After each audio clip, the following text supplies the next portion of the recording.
Olá, eu sou a Leila Sterenberg e começa agora o Meio Tempo, programa da Escola de Comunicação, Mídia e Informação da Fundação Getúlio Vargas, a FGV-SMI ou FGV Comunicação, para simplificar. Fevereiro tem carnaval. Carnaval, no Rio de Janeiro, tem escola de samba. E escola de samba tem patrono. Nem todas é verdade, mas algumas das maiores e mais tradicionais agremiações estão ligadas ao velho jogo do bicho, na alegria e na tristeza, na vitória e na derrota. Se você assistiu a série Vale o Escrito, da Globoplay, sabe exatamente do que eu estou falando.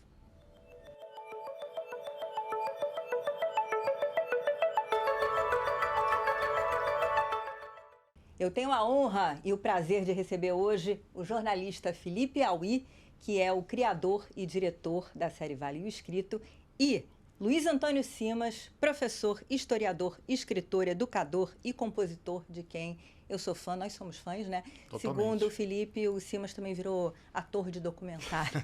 Gente, bem-vindos. Obrigado, Leila. Obrigado, Leila. Um prazer estar aqui. Prazer meu. A gente vai começar, como de costume, quebrando o gelo. Ó, pessoal, eu vou falar um pedaço de uma letra de samba e vocês têm que completar o verso. Sonhar com filharada. Dá um coelho. Sonhar com filharada é o coelhinho. Com gente teimosa. É, na cabeça da burrinho. Muito bem, não vai me decepcionar, Não, né? Ó, isso aí essa- é Beija-Flor, 1976, tá certo? 1976. Sonhar Primeiro com título rei- da Beija-Flor. Sonhar com Rei da Leão. E aí isso nos leva à seguinte pergunta, olha só. Quando Azul e Branco, de Nilópolis, trouxe esse enredo, isso chocou alguém? Posso falar? Claro. Pode. Olha, eu vou te dizer que não necessariamente. O que foi esquisito é que a Beija-Flor, ela era uma escola pequena de um município, né?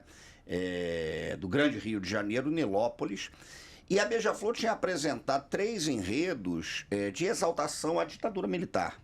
Beija-Flor fez enredo sobre o PIS e o PASEP, Beija-Flor fez enredo louvando Mobral, e Beija-Flor fez um enredo, inclusive, projetando o Brasil no ano 2000, a partir do sonho do Brasil grande dos militares.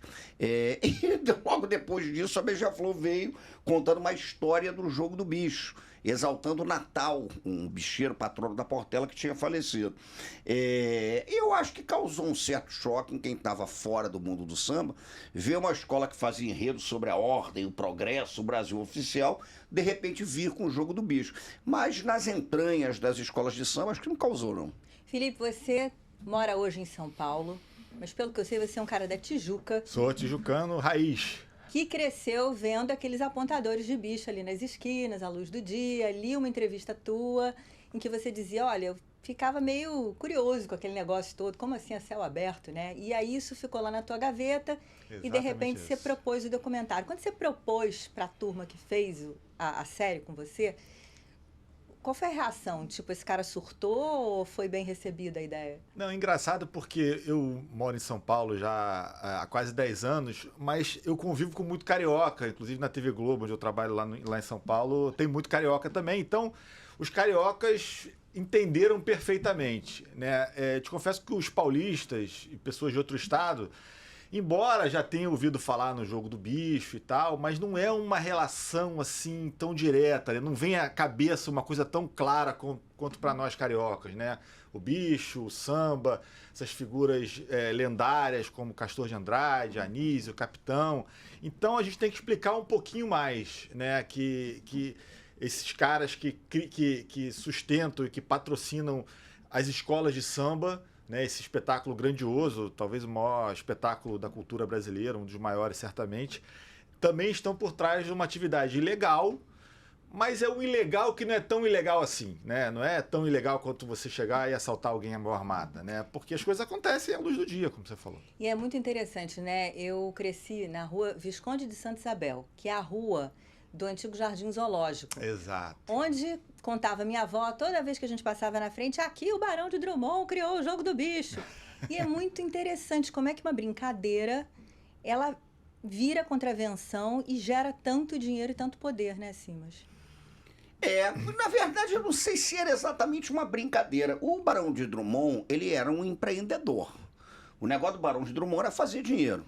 Tanto que ele foi sócio do Barão de Mauá e tal. O Barão de Drummond tinha muito isso. E o Barão de Drummond lança um empreendimento que é uma loucura. O empreendimento que ele lança é exatamente a ideia de construir o primeiro bairro planejado arquitetonicamente do Brasil e, há quem afirme, da América Latina, o bairro de Vila Isabel.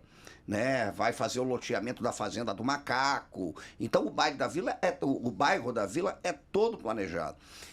E a ideia era você, de certa maneira, capitalizar aquilo, né? Criar atrativos para vender terreno em Vila Isabel. E o Jardim Zoológico é criado, e dentro de padrões civilizatórios franceses, né? Se citavam muito os jardins de Paris, os jardins de Bruxelas, isso era citado o tempo todo. Mas o empreendimento não ia lá muito bem das pernas. Então, um mexicano teria dado ao Barão de Drummond a ideia para, de certa maneira, alavancar o zoológico. E a ideia era fazer uma promoção. Você citou o samba da Beija-Flor, o samba começa a dizer, aí para ganhar 20 mil réis com 10 tostões. Então o cara comprava o bilhete e concorria a um sorteio. Né? E em pouquíssimo tempo virou uma febre na cidade, tanto que foi proibido logo, né? Muita gente diz, o jogo do bicho foi proibido quando? Em 1895, o jogo é de 1892, ele já está proibido no Zoológico do Rio, né? E eu acho que ele foi proibido porque era uma loteria do pobre, de ludicidade do pobre. Para concluir um detalhe, a gente não sabe quem foi esse gênio, mas alguém, num certo momento, teve uma ideia. Por que é que, ao invés de vender os bilhetes apenas no Jardim Zoológico, a gente não vende os bilhetes em outros pontos da cidade? E aí você tem a criação do primeiro ponto do jogo do bicho, que é na Rua do Ouvidor, né? Então você você começa a vender bilhete na Rua do Ouvidor para a entrada no Jardim Zoológico. Aí o que as pessoas fazem? Compram o bilhete, só que não vão ao Jardim Zoológico. Estão interessadas no sorteio do bicho. E aí ficava estabelecido que, se você comprou aquele bilhete, no dia seguinte eles dariam a notícia sobre o bicho sorteado e você tinha 4 dias para ir ao Jardim Zoológico trocar o seu prêmio. E virou uma doideira na cidade, uma febre. Né? Maravilhoso. Olha só, pessoal, a gente pediu uma participação para o Ricardo Calil, que junto com o Felipe dirigiu a série. Vamos ver o vídeo que ele mandou. A gente tentou fazer um retrato dos bicheiros que não glamourizasse, mas também não condenasse os bicheiros. A gente quis fazer um retrato justo, fiel, a gente quis ouvi-los, a gente sempre quis que fosse uma série falada na primeira pessoa, ou seja, as pessoas pudessem falar da experiência própria, da relação própria com o jogo do bicho. E acho que então essa é a primeira série em que a gente ouve extensamente, em que se ouve extensamente bicheiros, e queria que as pessoas tirassem suas próprias conclusões, sem que a gente fizesse um juízo de valor dessas figuras. Assim. A repercussão da série surpreendeu muito a gente. É claro que a gente queria que ela fosse muito falada, a série, mas a gente tinha dúvidas, porque esse é um assunto que é mais conhecido no Rio de Janeiro. Os nomes da série não eram tão famosos, com exceção talvez do Adriano da Nóbrega ou do Rogério Andrade, mas a gente se surpreendeu muito positivamente, as pessoas abraçaram a série, ela virou assunto em rodas de conversa em todos os lugares do Brasil. Teve toda uma estratégia digital do Globoplay, mas eu acredito que essa é uma série que se beneficiou muito do boca a boca. Assim. Muita gente que falou, um amigo me recomendou, fui ver, já recomendei para tantas outras pessoas, que eu quero ter gente com quem conversar sobre a série. Assim. Então, foi uma reação, uma repercussão muito, muito feliz mesmo. Ô Felipe, o fato de ter havido uma série um pouco antes sobre o Castor de Andrade, que é uma figura tão importante, você acha que ajudou, que preparou o terreno ali para Vale Escrito? Ajudou, sem dúvida, mas também nos trouxe um desafio, né? Curiosamente, assim, a série também é do Globoplay, foi feita por colegas meus do esporte e tal, e a gente teve a ideia meio que paralelamente, só que desde o início, assim, o Globoplay me falou, não, essa série do Castor não vai atrapalhar de vocês, porque é uma coisa ligada muito ao esporte, né, ao futebol, ao Bangu, né, que era o time do Castor e tudo mais. Mas a gente sabia que a gente tinha que ir além. Ir além não é necessariamente superar ou ser melhor, mas a gente tinha que trazer outras coisas, né? E isso que o Calil falou e que é importante, né? A gente entendeu que a gente queria ouvir as próprias pessoas, né? A gente sabe que eles certamente tentaram a família Andrade na hora de fazer a série do Castor, mas eles são muito discretos, muito reclusos, não põem nem a cara. Assim, as pessoas de Bangu não sabem qual é a cara do do neto do castor, por exemplo. Assim, eles são muito fechados. Então a gente falou, cara, a gente tem que contar essa história e ir um pouco além, a gente tem que ampliar, né, as famílias do Jogo do Bicho. A série nasceu já com essa proposta de contar a história das famílias, das principais famílias que cuidam do Jogo do Bicho, que criaram o Jogo do Bicho, que se dividiram os territórios do Rio e tal. E naturalmente a família Garcia surgiu como a história principal a ser contada. Por quê? Porque ela está vivendo nesse momento, já há alguns anos, e nesse momento uma guerra. E como é que você conseguiu fazer Xana Garcia falar, a irmã, a mãe e por aí vai? Tem alguns fatores, né?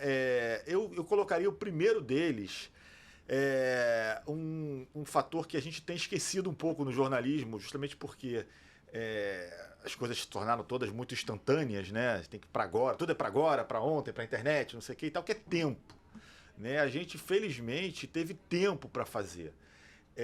Não necessariamente algo planejado, mas por vários motivos, inclusive a pandemia, isso nos deu tempo para ir tentando. Então a gente tentou desde o início e a gente só conseguiu quase 2 anos depois, né? Esse é um fator importante que nos ajuda muito. Outra, persistência, evidentemente, que é outra coisa, paciência, que todo jornalista tem que ter. E nas pessoas certas, né? Você vai fazendo um contato aqui, outro contato ali. Tanto eu quanto o Calil, nós não éramos desse meio, nem do jogo, nem do samba. Não temos nem um centésimo do conhecimento, por exemplo, do Simas em todo esse universo, mas a gente foi aprendendo, foi falando com as pessoas que conhecem as pessoas, fomos nos cercando de pessoas em quem esses bicheiros confiam. E aos poucos a gente foi conversando. Claro, uma coisa que a gente colocou desde o início, se tem uma coisa que essas pessoas não admitem, é traição. Né? Você pode falar o que quiser deles, desde que você, desde o início, fale o que você vai fazer. Você não pode dizer que vai fazer uma coisa e fazer outra, porque aí você vai na tal da lei, essa ética particular deles e tal. Não, isso aqui é palavra de homem, é palavra de homem. Vale o escrito, às vezes vale o falado mesmo, né? Então, Então, isso a gente fez desde o início. A gente vai contar essa história para você, de todos os lados possíveis, de todos os ângulos possíveis. Vamos ouvir pessoas que não gostam de vocês, que vão dizer que vocês são bandidos. Vocês têm aí um histórico de vida judiciária, na penitenciária também. A gente vai contar isso. Agora, o que a gente pode oferecer para vocês? Um espaço que vocês nunca tiveram. Vocês vão ter a oportunidade de contar a história de vocês do início ao fim, e não de uma maneira fragmentada, como é natural do jornalismo, onde essas pessoas sempre apareceram muito rapidamente, saindo da cadeia, saindo da passarela do samba e tal. Então a gente vai contar a história desde o início. Isso foi importante, assim. Agora, e aí, para concluir, tiveram outras situações que foram importantes e foram circunstanciais, e a sorte também, que é uma coisa que também a gente tem que sempre contar, né? Ou seja, em algum momento interessou o Bernardo Belo falar. Né? Evidentemente ele estava se sentindo acuado naquele momento por tudo que a gente sabe, por toda essa guerra, pelo fato do Rogério Andrade estar naquele momento como antagonista dele. A Sabrina foi muito importante, o Pedro Bial, que é nosso chefe lá na TV Globo, e foi muito importante, o supervisor artístico da série. O nome dele traz uma credibilidade, assim, que para a Sabrina, por exemplo, para a mãe da Xana, foi importante. E aí, depois que a gente entrevista a Sabrina, para chegar na Xana é mais fácil, porque elas estão muito unidas nesse momento, assim. A Tamara, a mesma coisa com o Bernardo, eles são muito próximos. Então você vai indo aos poucos, quando um fala, ajuda, mas a gente teve decepções muito grandes, como, por exemplo, o Anísio não falar. Né? A gente quando o capitão falasse, eles são muito próximos, pelo menos eram. Capitão é o Capitão Guimarães. Capitão Guimarães. Da Vila Isabel. Exatamente, patrono da Vila Isabel e tal, criador da Liesa. Ele foi um dos primeiros personagens grandes a nos dar uma entrevista excelente e tal. Mas o Anísio ainda tem uma desconfiança muito grande da imprensa. Ele foi muito honesto nisso, eu fui na casa dele, ele nos recebeu lá, ele falou assim, você pode filmar qualquer coisa que você quiser na Beija-Flor, meu filho Gabriel Davi, que deu entrevista, o que você pode me acompanhar no desfile, na minha caminhada matinal pela Avenida Atlântica, lá em Nilópolis, não sei o que você quiser. Agora, eu não vou falar, se você quiser eu falo de samba. Eu falei, doutor Anísio, muito obrigado, mas assim, não é justo com o Capitão Guimarães, que topou falar de tudo, com Piruinha, que topou falar de tudo, eu falar só de samba contigo. Mas, muito obrigado e tal. E ele falou assim, se fosse ao vivo eu fazia. Né? Ele tem aquelas coisas, uma desconfiança natural por tudo que ele já viveu e tal, em relação à imprensa. Mas é um trabalho de convencimento, chato, demorado e tal, mas que quando acontece é maravilhoso. Com certeza. Interessante o Gabriel Davi, esse personagem, né? Porque, pelo que a gente sabe, ele não vai assumir o lado jogo da família, mas dentro da escola ele já tá, né? Assim, e é um cara que é um influenciador, ele tem mais de 200 mil seguidores no Instagram, então tem esse personagem. Por outro lado, você tem o Luiz Guimarães, que é o filho do capitão, que ele tá, pelo que a gente sabe, no jogo e na escola, né? É outra abordagem. É por aí, Simas? Só uma coisa, ele nega que esteja no jogo. Ele ele diz que se meu pai quiser, na série mesmo ele diz isso. É difícil a gente falar porque o próprio jogo ele foi se reconfigurando, né? O que a gente imagina que seja o jogo do bicho no senso comum já não é mais aquilo que a gente chamava de jogo do bicho há 30, 40 anos atrás, né? A gente tem que entender uma coisa sobre a história do jogo do bicho que é importante. Em 1970 é criada a loteria esportiva, né? A ditadura militar cria a loteria e tal. A loteria foi um impacto muito forte em relação à rentabilidade do jogo do bicho. A loteria virou uma loucura. O Brasil tinha ganhado a Copa do Mundo de 70, né? Então, em cima da loteria, você começou a ter gente apostando que ia ficar rica, ia ganhar. O brasileiro entende de futebol. Então, a rentabilidade do bicho cai muito. E aí, o que a gente tem, o que a gente, pelo menos, aponta, é que você tem uma certa divisão dentro do próprio jogo do bicho entre aqueles que achavam que o jogo tinha que continuar limitado à arrecadação do bicho e aqueles que achavam que o bicho não ia mais trazer aquela rentabilidade que trazia, então você tinha que diversificar os negócios, né? E aí começa a diversificação, quando você tem a formação da cúpula. Então, o jogo do bicho, aquilo de você ir na esquina, ter o apontador, esquece. Né? Eu sou um que acho que o jogo do bicho vai para cucuia. A tendência do jogo do bicho é acabar. A rentabilidade está caindo. Você vai pegar garotos aí de 20, 30 anos, não sei o quê, e perguntar como é que você aposta cercando uma milhar, a maioria não vai saber. Mas e a maquininha caça-níquel que entrou? Mas aí vem a maquininha caça-níquel, você vem a diversificação de investimento, você vem a estratégia de lavagem de dinheiro, você tem uma opção de coisa. Eles estão entrando muito forte, até onde a gente sabe, nesse mercado bet aí, nessa explosão direto, de bets. De jogos e tal. Então eu acho importante a gente dizer que aquele jogo do bicho clássico, do apontador, do bloquinho, de não sei o que e tal, não é mais por aí que essa banda tá tocando. Então, quando a gente fala também dos herdeiros, é difícil mensurar isso, né? Mas você tem uma pluralidade hoje de investimentos de circulação de capital, né? A regulamentação, por exemplo, das maquininhas, de bet, de aposta, de futebol, de uma opção de coisa. Então, é um negócio que se tornou mais complexo, né? E eu não sei o que vai acontecer, até porque a gente está falando de estruturas familiares que são fechadas, né? É difícil a gente dizer quem é que vai para cá, quem é que vai para lá, quem é que faz isso, quem é que vai fazer aquele tipo de coisa e etc. E o cara hoje é o Rogério Andrade, o cara mais poderoso? Isso é meio que um consenso entre as pessoas que conhecem mais do que a gente esse universo, é que ele... eu não vou nem dizer em relação a faturamento, porque isso é uma caixa preta, né?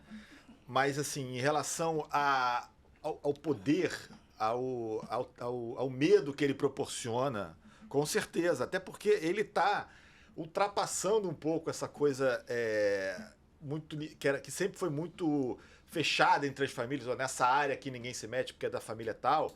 Ele atingiu um ponto em que ele consegue ir entrando por outras áreas, seja através da força, seja através da diplomacia. A gente não sabe muito bem, mas o que a gente sabe é que essa nova cúpula que está se formando tem claramente o Rogério como o cabeça, em contraponto à velha cúpula. E que leva em consideração a reconfiguração de investimentos, a reconfiguração do negócio. A cidade hoje tem uma outra reconfiguração vinculada a território, controle de território, avanço de milícias, né? Um negócio bem mais complexo. É difícil mesmo. É isso que eu ia perguntar para vocês. A gente está gravando esse papo numa semana em que um chefe da milícia foi executado num quiosque da Zona Oeste do Rio, na praia. E em que medida a milícia está ligada ao jogo do bicho e as escolas de samba, em última instância? Olha, assim, quando você, como o Simas falou, né, o território, a divisão de território do Rio ficou mais complexa. Tem outros atores aí envolvidos. Essas três pernas da nossa criminalidade organizada, elas são territorialistas totalmente, né? Ou seja, essa área aqui é do tráfico, essa área aqui é da milícia X, essa área aqui é do bicheiro tal. Evidentemente que essas áreas convergem, né? E sempre isso já acontecia já acontece há muitos anos com o tráfico, né? Os bicheiros eles dizem muito orgulhosamente, não, nunca desenvolvemos com tráfico, nunca vendemos e tal.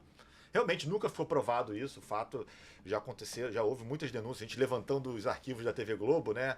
Década de 80, 90, teve a CPI do tráfico e tal, o Capitão Guimarães foi lá falar, a Anísio foi lá falar e tal, e eles sempre negaram, eles dizem que tem horror à droga e tal, e realmente isso nunca foi provado. Eles têm isso como um orgulho.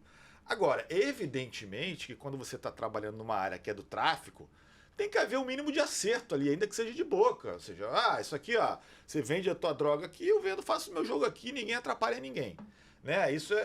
Agora, a partir do momento que entra esse outro elemento, que é a milícia, que de certa forma ele tem um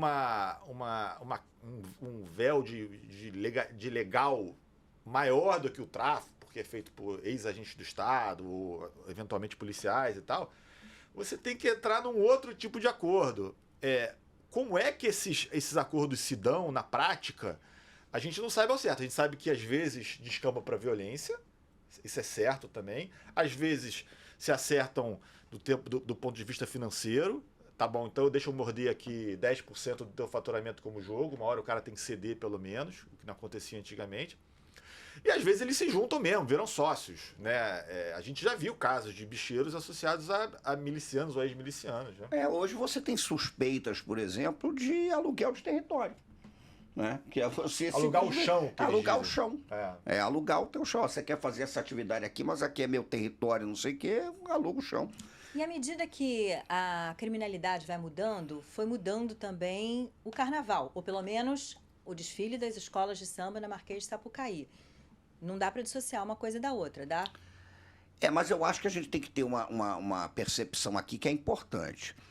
Quando a gente pensa em escola de samba, o que a gente entende como escola de samba são instituições que constroem sociabilidades das populações, sobretudo afro-cariocas, no pós-abolição. A escola desfila porque ela existe, não existe porque desfila, essa é a frase. Então, a escola de samba, ela precisou o tempo todo negociar com instituições que, a rigor, estão fora dela, inclusive para sobreviver, né? Porque eu acho meio complicado esse discurso, a gente tem que ter um certo cuidado com isso, porque se a gente considera que escola de samba é pura e simplesmente fachada para o crime, a gente perde uma dimensão das escolas de samba que é muito mais complexa, sofisticada, importante. Então, eu acho que as escolas de samba são cruciais. Mas elas tiveram que negociar desde o início. Negociaram com o poder público, negociaram com a indústria do turismo, negociaram com a mídia, eventualmente negociaram com o crime, e estão vivas porque negociaram, senão era para acabar. A gente tem que lembrar que num país como o Brasil, né, um país com um racismo estruturado e muito arraigado, se essas instituições não negociam, elas vão ser eliminadas. Então, a história das escolas de samba é uma história de resistência e negociação. Você vai negociando, né? Você negociava com o crime, negociava com o Estado. Aliás, continua em alguma medida fazendo isso. Você negocia com o Estado, você negocia com o crime. O prefeito dá entrevista para o documentário. Não, é mais fácil driblar aqui, samba, ou ali, não sei o que e tal. Mas a gente tem que ter um certo cuidado. Até porque você tem bicheiro que se aproxima de escola de samba interessado na questão do território. Hoje você tem muito estudo que mostra que ali o negócio não é nem lavagem de dinheiro, até porque é merreca. Eles põem menos do que botavam. Lógico, é lavar a imagem ao território. Agora, tem outros não, tem outros que eram ligados às escolas de samba com uma relação mesmo, familiar, de paixão. O Natal era completamente apaixonado pela Portela, que foi fundada praticamente no quintal dele. Você tem relatos sobre a família Abraão Davi, de ligação com a Beija-Flor anterior a consolidação da família no jogo do bicho. Então também é diversificado, não é todo. Há quem diga, por exemplo, há quem diga que o Rogério não é um cara que goste exatamente de carnaval. Então ali é mais uma questão de território, mais uma questão de legado do Castor de Andrade, etc. Outros não. Então é muito complexo, é diversificado também. Você é da Tijuca, né? E lá na Unidos da Tijuca, por exemplo, aliás, eu sou madrinha de uma biblioteca lá no Borel, né? Na antiga quadra da Unidos da Tijuca, o que me deixa muito feliz. Mas você tem uma figura que é um português, né? Que é o protetor da escola, Fernando Horta, né? Fernando Horta, que é muito amigo deles, mas enfim, tem um outro tipo de patronato ali, porque ele já está há anos, né? Ele é comerciante. É um comerciante, tem uma loja de vidros ali na esquina da Rua Uruguai com a Conde de Bonfim. Uruguai onde eu morei. Eu fui criado lá. Então é complexo também, não é uma coisa assim tão...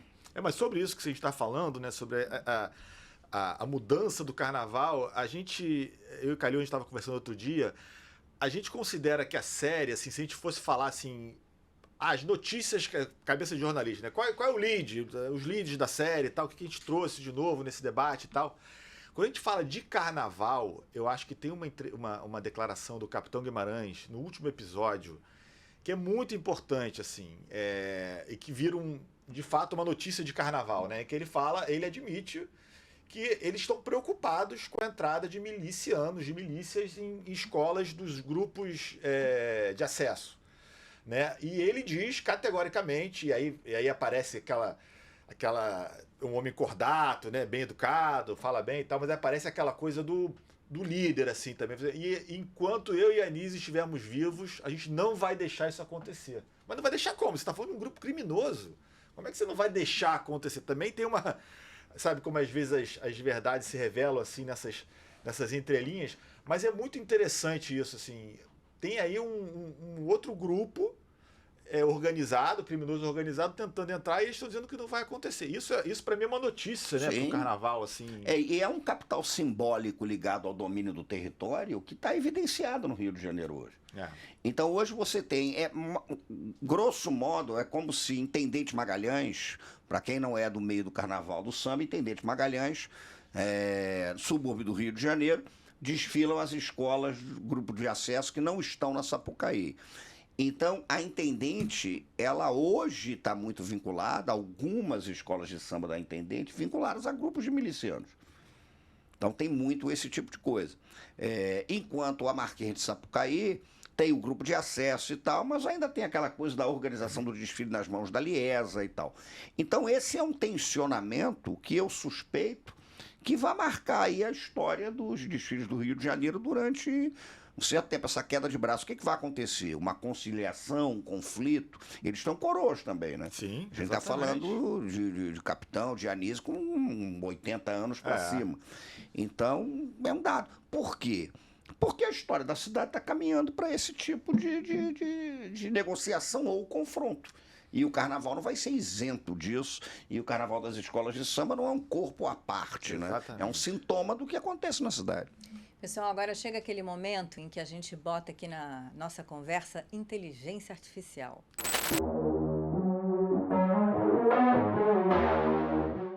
Olha, eu perguntei para o ChatGPT o seguinte: como a inteligência artificial pode impactar as escolas de samba brasileiras? A resposta: a inteligência artificial pode ter um impacto significativo nas escolas de samba brasileiras. Ela pode ser usada para otimizar o processo de criação de enredos, ajudando a identificar temas populares e a criar narrativas envolventes. Além disso, a inteligência artificial pode ser usada para aprimorar os figurinos e adereços, sugerindo designs inovadores e criativos. Na parte musical, a inteligência artificial pode auxiliar na composição de sambas enredo, criando melodias e letras que se adequem ao tema da escola. Além disso, a inteligência artificial pode ajudar na organização e logística dos desfiles, otimizando o tempo de cada escola e garantindo um fluxo suave. No entanto, é importante ressaltar que a preservação da cultura e tradição das escolas de samba deve ser sempre valorizada e a inteligência artificial deve ser usada como uma ferramenta complementar, respeitando a essência e a autenticidade do carnaval brasileiro. A avaliação de vocês, que tal esse ChatGPT? Sabe alguma coisa? Não, primeiro assim, o ChatGPT, depois de um tempo, ele tem essa preocupação de ser politicamente correto, isso, né? A gente vai fazer isso aqui, mas também não vamos esquecer a cultura e tal. Cara, assim, eu sempre ouvi falar, não sou um especialista no assunto, mas sempre ouvi falar que, assim, nunca você tem uma área onde a inteligência artificial não vai conseguir nos superar na criatividade. Né? E o carnaval, quando a gente tá falando de carnaval, a gente tá falando de criatividade, basicamente. Né? Então, acho que vai ser uma tarefa difícil. O chat foi pro morde e assopra. Né? É isso aí. Ele começa mordendo, ele só falta dizer que a inteligência artificial pode fazer tudo no desfile de escola. Até sambar, né? Só que não. Até sambar. No entanto, aí vem o no entanto. Né? Mas eu acho que, no fim das contas, tem essa questão mesmo da criatividade, desse negócio todo. Bom, eu espero, pelo menos, né, que esses fatores ligados, enfim, à interferência humana sejam sempre protagonistas. Agora eu achei a resposta curiosa. Né? Acho que esse chat GPT andou assistindo a umas aulinhas do Simas. O chat GPT mordeu e assoprou. Eu acho que sim. Escuta, e fez tanto sucesso a série que virou podcast, né? E vai ter uma próxima temporada. Assim, o que eu posso dizer dessa próxima temporada? Muita gente pergunta, enfim, a gente sabe que saíram algumas notas na imprensa e tal. O que eu posso dizer é que tem uma vontade enorme de fazer uma segunda temporada. De todos nós, já existia antes, porque a gente sabia que a gente não ia conseguir dar conta de tudo, de todo esse universo. A gente sabe, mas a família X, a família Y que não apareceu, a gente sabe disso. Algumas não apareceram porque não quiseram falar, outras não apareceram porque a história ia se ampliar muito, a gente tinha que ter o famoso recorte e tal. E a gente sabe que essa história está em andamento e a gente gostaria de fazer. Mas não tem nada ainda, assim. Não tem prazo, não tem data, não tem um planejamento. Tem uma vontade. E quem sabe a gente consiga fazer. Mas não é fácil, né? E talvez tenha se tornado mais difícil depois da primeira temporada. Pois é. Eu escuta, Simas, você começou no Instagram uma série Conversas de Botequim com o Simas, né? Sobre o carnaval. E uma coisa linda que você disse na primeira aula, digamos, ou na primeira conversa, que ninguém é indiferente ao carnaval e ele tem uma importância para a qual a gente às vezes nem atenta. Num mundo em que as coletividades são cada vez mais fragmentadas, diluídas, atacadas, o carnaval é um grande ritual de reconstrução de sentido coletivo da experiência da vida. Achei sensacional. Mas o carnaval é isso. Se a gente pega a história do carnaval, é uma reconstrução de sentido coletivo num mundo em que cada vez mais essas coletividades elas são fragmentadas, estilhaçadas e etc. E a escola de samba está ligada a esse tipo de coisa. E se você vai pensar na história dos ranchos, dos blocos de rua, dos blocos de arenga e tal, você está construindo ali um sentido coletivo. Uma escola de samba, isso é importante ressaltar, uma escola de samba é uma instância comunitária da maior relevância. Então ali a gente esquece, ali circulam saberes ligados às velhas baianas, aos grandes mestres de bateria, aos casais de mestre sala e porta-bandeira com uma dança brasileira que é impactante. Então, é bom que a gente tenha essa dimensão, porque, ao contrário do que a gente imagina para concluir, não é todo mundo que gosta de carnaval no Brasil, não. O carnaval é muito atacado, é atacado com um discurso de ordem moral, atacado com um discurso fundamentado na ideia da segurança pública, né? Eu acho que às vezes é atacado pela agressividade do mercado, né? Porque a gente tem que lembrar desse tipo de coisa. A gente está falando de um movimento orgânico. Então, o carnaval é fundamental para contar uma história da cultura brasileira. Vocês têm escola de samba do coração? Tem, Felipe? Olha, embora tijucano, assim, na infância eu gostava da Beija-Flor. Também não sei porquê, eu acho que era início da década de 80, assim, ela ganhava muito e tal, aquela coisa de... Mas nunca fui um apaixonado, assim. Eu gostava de assistir, mas não era um apaixonado, e era Beija-Flor. Mas, claro, aí unido da Tijuca um pouquinho por ser tijucano. E Simas? Eu consigo a proeza, porque no futebol eu sou botafoguense, ao contrário do Auí, eu tenho escola de samba, eu sou Império Serrano. Então, o meu negócio... Estamos lá no grupo de acesso. Não, mas é tradição, eu sou Império Serrano. Botafogo com Império Serrano. Eu consigo entender uma relação. Eu não vou nem perguntar por que combina, porque a resposta pode me deixar deprimido. Mas eu sou... coisa romântica, mas assim. eu sou Império Serrano. Eu sou efetivamente Império Serrano. A relação com a escola de samba é diferente com o futebol. Porque você não torce para dar errado um desfile de escola de samba. Futebol eu torço para dar errado, se é o meu adversário. Escola de samba, não. Mas o Império Serrano me mobiliza, eu fico chateado, ou eu fico em êxtase, eu tenho falsas esperanças, eu sou Império. Já sou flamenguista e mangueirense, né? E também é outro clássico, né? Se Flamengo e Mangueira é outro clássico. Flamengo e que bicho que vai dar? Quer dizer, que escola que ganha esse ano? Palpite? Assim, eu não tenho a menor capacidade de avaliar. Você Vou mora falar... em São Paulo, você Exatamente. Não, Mas eu porque- perguntei pro Aidan, no André Mota, que é nosso amigo e tal, e ele colocou, se eu não me engano, Imperatriz Viradouro. e Viradouro, exatamente. Eu não sei, eu tenho... Vai ficar no bicho de novo. Porque, cara, o desfile, ele é sujeito a intempéries. Então, às vezes, você tem uma escola de samba que está preparadíssima, né, com tudo para ganhar o carnaval, tem um grande carnavalesco, tem um grande enredo, tem dinheiro, tem tudo mais, e acontece alguma coisa na pista. Quantas vezes a gente já viu esse tipo de coisa? Em condições normais de temperatura e pressão, a Imperatriz, com o Leandro, a Viradouro muito forte, talvez correndo por fora, Grande Rio, Salgueiro, que está vindo com samba efetivo, mas é o tipo de coisa que se define ali mesmo, na pista. Mas o porque- samba que pegou foi o da Mocidade, Foi né? da o samba que pegou foi o da Mocidade, Do o samba do Caju. Caju, né? A Mocidade está tentando se reconstruir, né? é. Então é um processo de reconstrução, reaproximação, falam do Rogério com a escola, Parece que ele tá participando mais esse ano, né? participando mais efetivamente e tal. Mas eu iria para o caminho de Imperatriz, Viradouro e correndo ali por fora, né? Aquelas escolas que a gente sabe que vão entrar para brigar, como é o caso do Salgueiro. Eu acho que fica por ali. Mas a pista, ela apronta surpresas. Jogo é vamos jogado, ver. lambaria é Jogo pescado. é jogado, lambaria é pescado. Então não dá para tirar escolas com um porte, com uma capacidade de desfile, como é o caso de uma Mangueira, né? Corre por fora, mas vamos ver. Senhores, muito obrigada. Adorei Eu conversar agradeço. com vocês. Espero que vocês tenham curtido também. Valeu, Bastante. obrigado. Muito obrigado. Muito E a obrigado. casa está aberta, voltem sempre. Que legal, que legal. Prazer. Obrigada a vocês também pela audiência. Até o próximo Meio Tempo.